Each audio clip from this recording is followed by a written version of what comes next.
is in the books. We had some upsets in the matchups, and we had some controversies with the scoring that's been highlighted.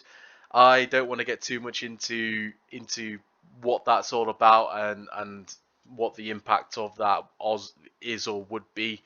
I want to focus on what the results are and what people have been doing on waivers and everything like that. I just want to focus on what's actually happening in the league. And I think the most important thing, first thing we look at is the league standings. I was top dog last week. I've been very quickly knocked down from my perch and been replaced by none other than Matt Hall. Like, we need to address this issue. He's scored 390 points in 3 weeks. That is scary. That is really, really scary. But he's only 2-1. He's beatable, as is like half the league is 2-1, half the league is 1-2. Everyone's still in it.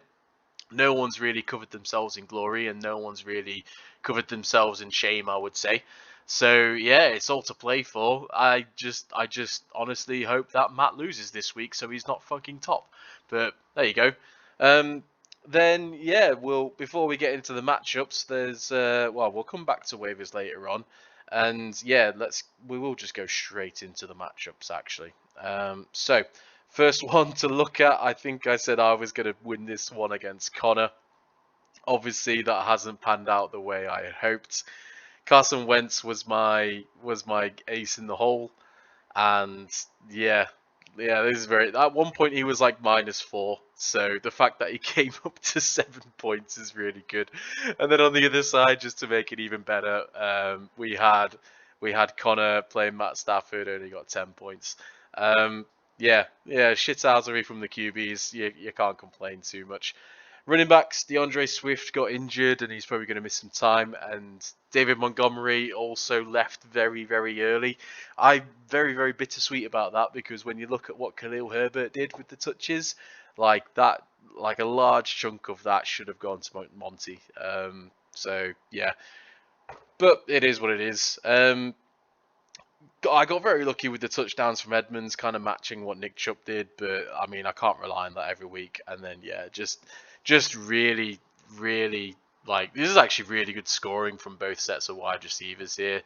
Devontae Smith just wanted to fist me, enter me, good and proper.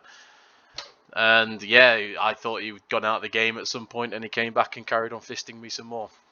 Thanks for that. I really enjoyed that. And then, yep, at tight ends, Dallas Goedert got something done. Could I have won this game with anyone on my bench?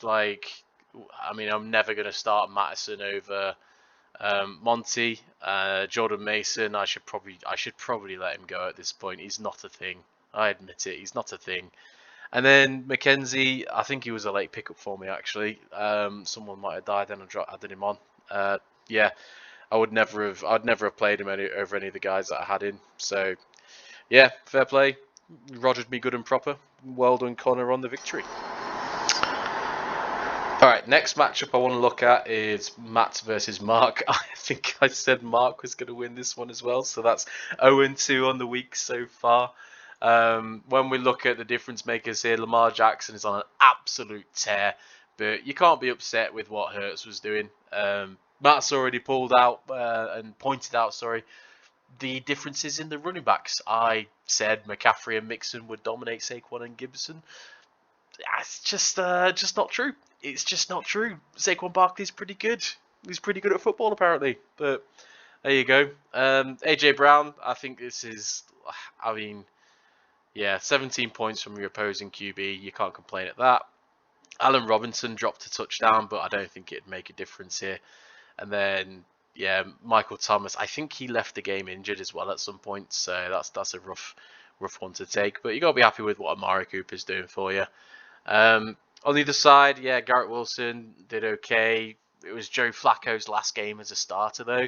Zach Wilson's back next week. Let's see if he keeps that going. And then Michael Pittman is just on the saddest team that somehow got a win over Kansas City. And then when you look at the tight ends, Hockenson got a touchdown. Outside of that, he was trash. And then Koo, yeah, he had a pretty good game as well. Obviously, the main difference makers here are the plus 15 points you got from your running backs and the plus 15 you got there. Really sealed the win. Lamar is going to win you a lot of games this year. He's going to win you a lot of games. But yeah, fair play, Matt. You proved me wrong, and it's why you're top of the league right now. All right, next up we've got Ed versus Jim. I did say that Jim was going to win this one, I believe. I'd have to go and check that, but I think I said Jim was going to win this one. Yeah, this is a bit of a. It was okay play from both sides. Jared Goff, like I'm good. It's good that you jumped off of Russell. Brady. But I mean, you may as well have played Brady. It was okay, yeah. And then on the other side, Mahomes had a down week. Like he's had a couple of down weeks in a row now. I've got him in another league, and I'm starting to get worried myself. Running backs, I feel sorry for you being the Javonte Williams owner. Like when you look, if you like, I look at use. I look at like opportunity, sorry, for running backs. And if you told me that Javonte Williams is going to get 15 carries and 5 targets, I would have said he's going to have an absolute fantastic game. And then he gives you that 60 yards. It's not good. It's not good. Leonard Fournette as well. Like he's always going to struggle because the O line's really bad there. He should be better next week with Mike Evans back, taking some pressure off. So yeah, we'll see. We'll see. And then on the other side, Damian Pierce is an absolute superstar. I think it's panic stations for Kamara now, man. He's not performed at all so far this year. I think yeah, he's been injured. He's missed games. There's something not right there. In general, New Orleans are not a good team. They get behind in games and have to throw for it, and Winston doesn't feed Kamara. So yeah, that's a worry. I'd consider like selling. Well, I'll come on to that in a minute. It's probably better if I do the matchup previews in my next episode. But yeah, I think you can get off of Kamara at this point, possibly package him up and look to upgrade another position. Wide receivers. So Hollywood had a good day, and DK finally. I mean, you got to be happy with 12 targets and the touchdown. Starting to look slightly better. This little matchup went Waddle's way, which is obviously a good swing for you. And then Sutton is just quietly putting together a very, very good season. You can't complain there. Carl Pitts finally saw some usage. Long may it continue. And then, yeah, good defenses and kickers on both sides. Not too much swing there, just 4 points. But you know that could have been the winner for you. In terms of who else you could have played, like Brady doesn't get you the win. You're not really ever going to drop Williams for Etienne. Like no one's ever going to make that move. So yeah, I think overall though, there's not much more you could have done. Jim, on the other hand, God, you've got so much talent. Like just trade some of it to the rest of us, man. Like in all seriousness, you could really you've got so much good stuff going on. Like you could look to package up like Kamara and let's say, for example, or even just going, all right, I'll give you Kamara for a good tight end. Yeah, like if you're thinking about the playoff run, which you've got a team good enough that you could be doing that. Like this is a gap for you. Gerald Everett might lose you a playoff game. So do you go to maybe not this week, maybe in 2 weeks' time when some people have dropped out of the running a little bit, you go, all right, I've got spare bits. I'm gonna say here's Ramondre Stevenson. Give us Dalton Schultz. Yeah, and you upgrade your positions that way. Like those are probably chips you need to play if you're looking to get back to the title. But yeah, overall Jim gets the job done. Not flashy, but yeah, got it done.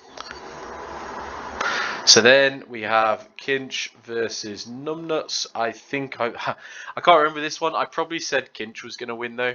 I'd have to go and double check. So I'm probably 1-3 at this point. There's your police car. Yeah, I think you finally get the performance from Derek. Cam Akers is getting more and more touches and snaps every week, and Josh Allen is just going to be the most consistent QB, the most consistent high scoring. But then on the other side, Terry McLaurin, he got the targets this week. CeeDee Lamb also finally had a good game. Yeah, it's just rough. Those receivers were. Look at this volume. Look at how many catches. That's just so many points for him. And then Mark Andrews, man, holy hell, Mark Andrews looking good. Yeah, I think it's just a case of his receivers outclassed yours. Looking at that, Derrick Henry couldn't carry you to the win. A good little victory for Numbnuts there. you didn't really have anything on your bench you could have put in to give you more points either. So yeah, you just got manhandled. Yeah, good win by Numbnuts there. I think you probably know, but like you have to worry about this running back room. Like these receivers, they're hot right now. Dortch is going to fall off later on. Mark Andrews is so good, but like this is probably one that Jim could target, and he could go, here's like Brees Hall, or here's Damian Pierce, and Dobbs. Give me Mark Andrews, and then Jim, like Numbnuts gets 2 keepers, and you get the tight end that's gonna push you over the edge and get you that championship like belt. You know, that's a trade you want to think about making anyway. But yeah, 1-3 on the week. Well done, Num, with the win. Okay, next, I know I definitely backed Skell here. So yeah, I'm fairly certain I backed Skell anyway. Oh my god, what an absolute retard off this game was. I think this is 2 of the lowest scores we've ever had in the league. I've been saying for a couple of weeks now, Kyler Murray is one to worry about. Like 60 passes. 60 passes is so goddamn many. It's too many. And then he's not rushing. He's just, why is he not rushing? What's going on? And yeah, that's I'm concerned about him. Like, yeah, there's a lot of QBs on waivers who would have done better. On the other side, Herbert, he needs to. He probably wasn't healthy and ready to come back, so that's tough, really. Running backs, Najee is just in a horrible, horrible situation. Pittsburgh are not a good team right now. Jacobs is okay though. You're right with Jacobs. And then on the other side, yeah, Clyde is doing well this year. Is that stat line real? 7 carries for a TD and no yards? That is very, very impressive if that's true. Like, I don't even know how you managed to do that. That is outrageous. And then Jones as well actually had good volume, but Tampa Bay defense apparently is quite good. And then the what happened here? Did you leave Jacoby Myers in, Damien? Because if you did, that's pathetic. That is really, really disappointing. Like, that's 2 teams now have played wide receivers who were out. That's happened twice. Some would other men would put accusations of tanking out there. I'm not that guy, but some people might. Yeah, so Amon-Ra St. Brown on Skell's team. It looks like he's avoided major injury, and so he should be okay. And then Jamar Chase, yeah, he had a down week. He's had a couple of down weeks now, but it'll bounce back. Receivers aren't always amazing every single week. Tyler Lockett, he's been doing okay. Recently.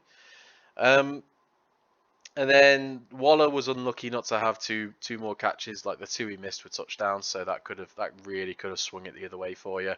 And then, oh no, -5 points to Jacksonville. Like, I think I probably told you to play the Chargers defense as well, and that is just really bad. Are Jacksonville legit? Who knows?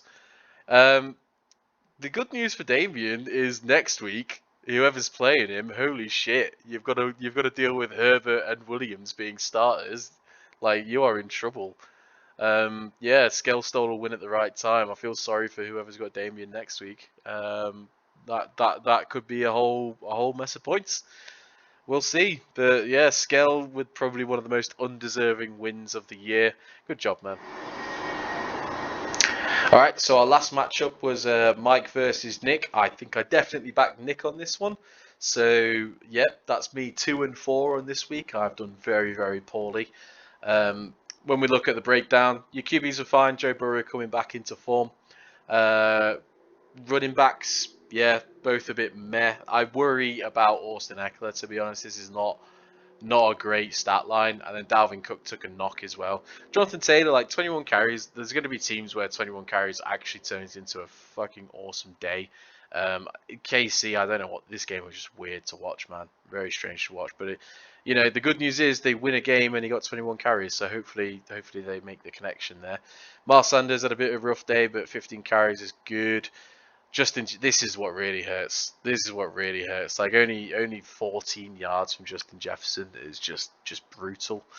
Cooper Kupp had a nice day, and then yeah, Travis Kelce as well. On the other side, it's all a bit meh. All a bit meh. Adams had a slow day except for the touchdown.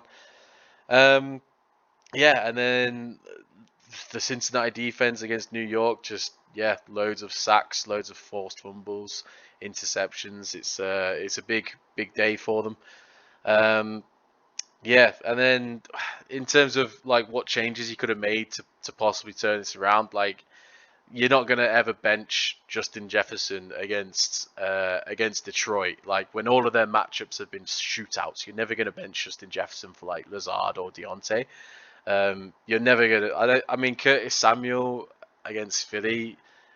I wouldn't have put either of these guys in either. So yeah, there's not many changes you'd make that would have given you the win there.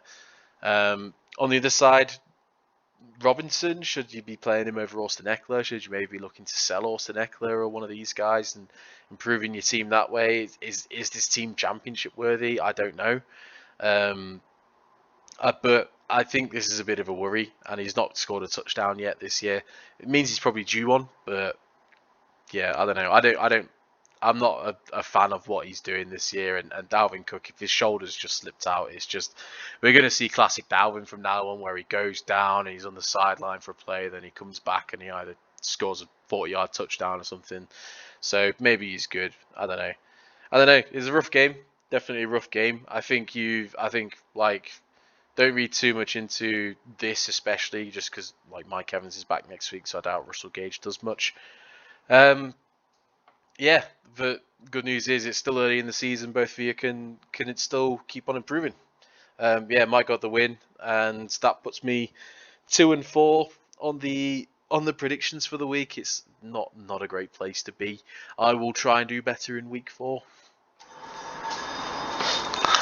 All right, before we get stuck into available players, let's have a quick look at what happened on the waiver wire this week. Nick made a hefty move for the Philadelphia defense. He's put 15 down. He's beaten Damien and Skelly, who only put $1 each. I can see why you would go for the Philadelphia defense. They've been scoring a lot of points. The team in general is very, very good and gets ahead in games. So that's a good point. I don't like their matchup this week against Jacksonville. So if you've got another option, possibly go with that. Jacksonville have been looking hot, very, very hot. So yeah, might want to avoid. But then after that, Arizona are looking bad. Dallas will still have Cooper Rush at QB. Pittsburgh will still have Trubisky at QB. And then Houston are bad, and the Commanders are bad. And Indy are pretty fucking bad as well. So you're pretty much set until week 11 and on this hot defense. So yeah, I can see why you'd go hard in the paint for them. QBs are hard to come by, so I put a lot of money down for Trevor Lawrence. I beat out Ed with a $5 bid. I can see Trevor like on an upward trajectory. I can see the Jaguars becoming slowly less and less shit, and frankly, I can see me starting him over Carson Wentz next week after what Wentz did to me. If anyone needs QB, hit me up. I'll sell you Carson Wentz. Very, very good. Very, very cheap. Zay Jones, so Matt Hall beat out a $0 bid by Numbnuts for Zay Jones, and it's kind of linked to Trevor Lawrence. As Trevor Lawrence gets better, Zay Jones gets better, Christian Kirk gets better, Evan Engram gets better, Marvin Jones gets better. So yeah, all their targets get better as well as Trevor Lawrence does better. So yeah, good little pickup there. He had a very good week last week. He's probably a good bench stash to have. Connor dropped $5 on Robbie Woods. He's the number 1 in Tennessee. Don't mind that pickup at all. And yeah, Philadelphia backfield outside of Hurts, not really worth talking about. So, yep. And then Mikey D, so he's outbid me with 2 and Numbnuts with 0 to get the Green Bay defense. And this I can perfectly understand. They've been doing well over the past 2 weeks, and Tampa Bay should be a pretty good offense on paper. I know they're missing a lot of receivers, but they're still a pretty good offense. Still got Brady. The main reason I wanted Green Bay was the New England matchup. So you had Mac Jones, who's going to miss time with a high ankle sprain. So having the Green Bay defense means, yeah, you get that sweet matchup. And then after that, you've got 3 weeks of very, very nice matchups. You've got New York coming up to see you twice. You've got the Giants and the Jets, who are both shit. And then you've got the Manders going away to them. So, yeah, you've got 4 weeks of a set defense before Buffalo. Yeah, good pick up there. Kinch went after Tyler Algier. I think it's I mean, when we get into the available players, yeah, he's just a backup guy. You're hoping for an injury to Corderell, and then he'll become useful. But I mean, he's fine to have on your bench. Scale chasing the tight end hotness this week, going after David Njoku after I think you've been chasing your tail around at the position. Honestly, mate, that's your guy. You spent a buck on him. Just put him in and don't look unless he dies. Honestly, and just whatever you get is what you get. And then Numbnuts, absolute steal, $0 bid for Matt Collins. I was debating putting him for him myself. I'm pretty sad that I didn't now. I like Matt Collins mainly because this is what he did with Hunter Renfro out of the game. And then this is what he did with Hunter Renfro in the game. So yeah, week 2, 10 points. Week 3, 26 points. It's yeah. If Hunter Renfro misses time, Matt Collins is going to look very, very good. And they have some games that should be high-scoring affairs. So Denver at home, going away to KC, those should be quite high-scoring affairs, and he's probably going to see some usage. Plus, he's 6'4" and 220 pounds, and like plays out the slot.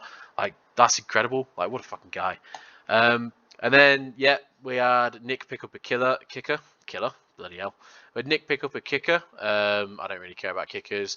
Matt got the Denver Broncos defense. Don't really care. Like I don't know. I wouldn't. The upcoming schedule is okay for them, I guess. Like that's fine. More kicker moves. Tyler Conklin picked up by Kinch. I think that's probably one of the better tight ends available. He's like the tight end air yards leader or some other stupid stats, so I don't mind that pickup at all. And then Numbnuts got the Pittsburgh defense as well. I think this is fine. Jets sucks. That's a good matchup, but you're going to be looking to move again, so it's just fine as a streamer. QBs, nothing really worth talking about here QBs wise that's going to win you a week. Derek Carr will be okay. Kirk Cousins, you just hope for a bounce back where he actually feeds Justin Jefferson. I don't mind picking him up and playing him. He'd be in a dome as well. The only other play that I kind of like is Geno Smith. So Detroit boat race people score a lot of points, which means other teams have to score points against them. And Geno, he threw a couple touchdowns last week. So yeah, why not? Why not try Geno? Running backs, there's nothing really worth owning. Like Melvin Gordon there's no like you're hoping for a Javonte Williams injury and then Melvin Gordon suddenly becomes a superstar. So if you have the room on your bench and you're holding some trash, then get rid of it. Put Melvin Gordon on there instead. Like that's like a Sunday morning someone goes out and you just let Melvin Gordon on type of moved. Same, and then I mean outside of that, it's the same for a lot of people on here. So some names to look at: Zach Moss if Devin Singletary goes down, Samaje Perine if Joe Mixon goes down. You've got Rashad White if Lenny goes down, Jalen Warren if Najee goes down, Schubert if CMC goes down, and then Pacheco if CEH goes down. Like, yeah, it's not nice to hold a guy hoping for an injury, but when you're in the dirt, it's what you got to do. Wide receivers, in terms of giving your lineup some beef and some talent, not talent necessarily, but some points hopefully. DJ Shark, like he goosed me 2 weeks ago, so I'll never play him again. He's dead to me. But there's no reason why you guys can't pick him up and play him. If Aaron Ra misses time as well, Amon-Ra St. Brown, then yeah, DJ Shark should be a smash play. He should be the number one receiver in that view. Then you also have this Richie James is apparently the number one for New York. New York are a hot mess though, man. I wouldn't personally touch it, but why not? The New England guys with Mac Jones out, they're going to be looking at Brian Hoyer as their QB. I don't remember the last time he played football. I think it was with the Browns, and I don't think he was very good. But fuck it, why not? They might, they're against Green Bay, so they're probably going to be down, and they're probably going to have to sling the ball. So why not put Parker in? Why not put, Aguilar in and just see what happens, I guess. Tight ends. So we've already talked about Conklin, which is probably my favourite going in. Robert Tonyan is probably a guy that could be stashed. He's getting more and more snaps each week. So his snap percentage has gone up to 58% now and more targets. Coming back off the Achilles injury, not Achilles, ACL injury. I think as he plays more and more, he's going to get more opportunity from Aaron Rodgers. So yeah, why not have him on your roster? He's probably be good tight end in a couple of weeks' time. Outside of that, you know, like fuck it, roll a dice and hope they score a touchdown genuinely. Kickers, I don't really care about. Defenses, yeah, there's not much that you'd be happy with starting here. Like you could possibly start Detroit and hope for a lot of sacks on Geno. You could, but I think most other ones have been picked up. Like Carolina against Arizona, like you could like pick up the Carolina defense and hope for the best. The only one that I think is worth mentioning outside of that is the Giants game. So once the Bears come off waivers, the Giants versus the Bears, like that's going to be a full-on retard off, right? So if no points get stalled either way, then yeah, why not? Like no points get scored, that's some good points for you. So fuck it, try them. Anyway, that's the that's what's available on waivers.